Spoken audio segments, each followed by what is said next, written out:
Salut tout le monde, très urgent et très chaud à la frontière entre le Mali et la Guinée-Conakry. Il y a eu vraiment des attaques incroyables. Je vais vous montrer les images. En tout cas, mon soutien total à l'armée malienne. Les terroristes sont allés faire des dégâts incroyables à la frontière entre le Mali et la Guinée-Conakry. Voilà, c'est écrit ici. Le groupe Jenim a attaqué hier le site minier du village de Denso à la frontière guinéenne. Les assaillants ont incendié et détruit une grande quantité de matériel sur le site. Les caterpillars, les voitures qui transportent l'or et même le bâtiment. Plus tard dans la nuit, ils ont également attaqué et incendié des bâtiments gouvernementaux. Ah, ils se sont attaqués. Voici l'image que je vais vous montrer tout de suite. Regardons. Voilà.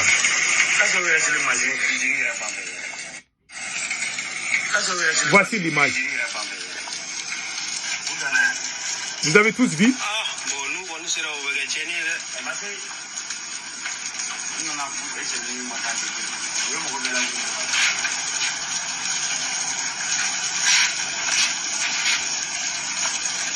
Tout le monde voit maintenant.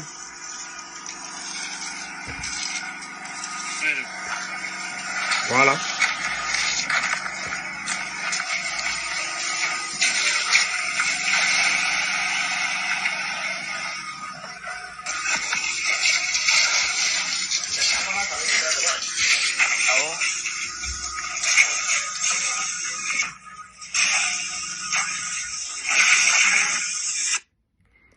Vous avez tous vu?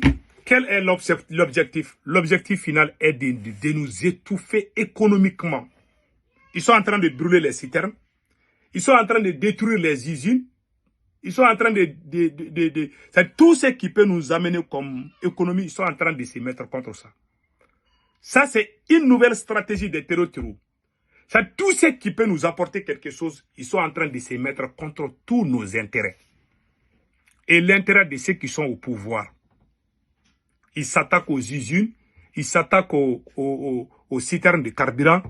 Ils s'attaquent à tout ce qui peut nous rapporter quelque chose. C'est pour nous étouffer économiquement, nous rendre faibles. Et après, ils vont venir taper encore. Cette guerre va durer. Ça, c'est la frontière entre le Mali et la Guinée. Moi, je conseille aux autorités guinéennes de bien sécuriser leurs frontières. Ce sont les matériels qu'on utilise pour aller chercher l'or. Tout le monde sait que l'or qui est extrait au Mali, là, c'est Assimi Goïta et sa maîtresse qui volent l'or. Les terroristes aussi se profitent de ça pour aller. Il y a des Maliens qui sont contents quand ça s'est passé. Moi, je ne me réjouis pas de ça parce qu'au moins c'est pour le Mali. Même si Assimi Goïta est en train de voler l'or du Mali, je condamne cet acte et je soutiens aussi l'armée malienne. Mais malheureusement, quand on a un président qui n'est pas un président qui unit son peuple, voilà ce qui nous arrive. Aujourd'hui, ça ne va pas. Les terroristes gagnent du terrain chaque seconde qui passe. Ils contrôlent une grande partie du territoire malien aujourd'hui. Une grande partie du territoire malien. Les terroristes contrôlent beaucoup d'endroits aujourd'hui. Maintenant, là où se trouvent les ressources, là, ils veulent s'attaquer à là-bas. Parce que nous, notre économie est liée à l'or. Si on nous empêche de travailler dans les sites, ça va amener quoi?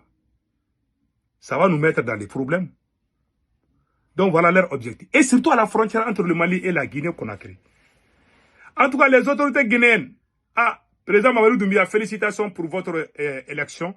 En tout cas, il faut bien sécuriser la frontière entre le Mali et la Guinée. Parce qu'on ne sait pas ce qui va se passer. Ces gens-là n'ont pas encore dit leur dernier mot. Ils sont en train de tourner là. On ne sait pas ce qu'ils veulent amener comme étape suivante. Mais on est là à regarder. Ils sont en train de tout est calé au Mali aujourd'hui. Quand vous partez vers Karta, jusqu'à la région de Kaï, tout est sous contrôle de ces terroristes aujourd'hui. Tout est sous leur contrôle aujourd'hui. De Kemassina, du nord au sud, au centre. Hein? Du nord au centre, au sud. Et partout au Mali, ces gens-là, ils sont partout au Mali. On ne sait pas. Ils deviennent, plus chaque jour, les gens pensent qu'ils sont finis là. Ils deviennent encore nombreux. Je ne sais pas. Ça fait peur. En tout cas, voilà ce qu'on a vu. Et je vais vous rappeler quelque chose. L'agenda des ennemis de l'AES, c'est d'installer les terroristes au pouvoir, comme ils l'ont fait en Syrie. Je vous ai dit, hein, je vais vous rappeler de ça. N'oubliez pas, ils ont fait en Syrie, ça a marché. Donc, voilà leur stratégie que je vais vous montrer tout de suite. Nous avons appelé celui-ci. Voilà.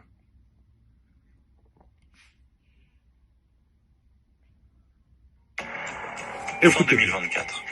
Dans la région désertique du Sahel, le GSIM, groupe de soutien à l'islam et aux musulmans, une filiale d'Al-Qaïda, a considérablement gagné en influence. Le 14 novembre, il s'empare de la ville de Kati et capture l'homme fort du Mali, le colonel Assimi Goïta, qui était au pouvoir depuis un coup d'État en 2020. Les djihadistes sont alors à 15 km de Bamako. Vous avez vu maintenant? Ça, c'est une hypothèse. Et ils ont dit qu'Assimi Goïta a été capturé, non?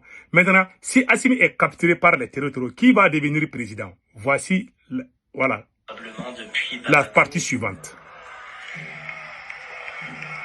10 jours plus tard, Yad Ag-Ghali, leader historique du GSIM, s'avance sur la terrasse du palais présidentiel et proclame le califat du Mali. Le Sahel s'enflamme et le... Vous avez vu maintenant? Ah, c'est la nouvelle stratégie d'aller capturer le président et puis mettre quelqu'un qu'eux-mêmes ils veulent. C'est ça leur stratégie. Vous avez vu? Bachar Assad a fui pour aller en Russie parce que s'il est resté, on allait le capturer. C'est comme ça. C'est comme ça. En tout cas, ce que moi je sais, ce que j'essaie de dire, il faut qu'on fasse beaucoup attention. Mon conseil même que je donne aux autorités, comme on appelle là, aux militaires patriotes du Mali. Les bons militaires doivent se donner la main pour chasser Assimi avant qu'il ne soit trop tard. Si Assimi reste, les terroristes vont prendre tout le Mali.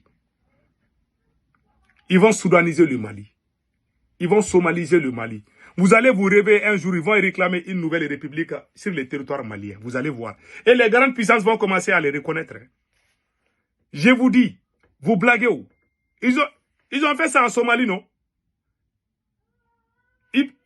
C'est Dieu, on prie Dieu que leur tête là ne tourne pas sur le côté des Sahel. Sinon là, ils vont se réveiller un jour, ils vont dire que non, que le Mali là, on doit diviser le Mali. S'ils disent qu'ils vont faire, ils vont le faire. Hein. Parce qu'on a un présent faible qui a déjà divisé le Mali. Il y a des Maliens même qui sont tellement fâchés contre Assimi Goïta. Ils vont même se rallier contre les ennemis. J'ai même entendu des Maliens dire qu'ils veulent qu'un président étranger vienne chasser Assimi. Moi, je ne souhaite jamais ça. C'est un problème malien. Je ne souhaite aucun étranger pour aller s'attaquer à Assimi Goïta. Si un étranger vient pour s'attaquer à Assimi, moi, je me mettrai aux côtés de Assimi. Parce que j'aime mon pays. Je n'aime pas que quelqu'un se mêle du problème du Mali. Moi, je suis comme ça. C'est entre nous, on va se boxer, on va se comprendre. Mais je ne veux pas que... quelle que soit notre colère, on ne doit jamais souhaiter... On ne doit jamais souhaiter que quelqu'un d'autre vienne mettre sa bouche dans notre sauce. Faisons beaucoup attention à ça. En tout cas, voilà ce que je voulais vous informer aujourd'hui. Passez un excellent week-end.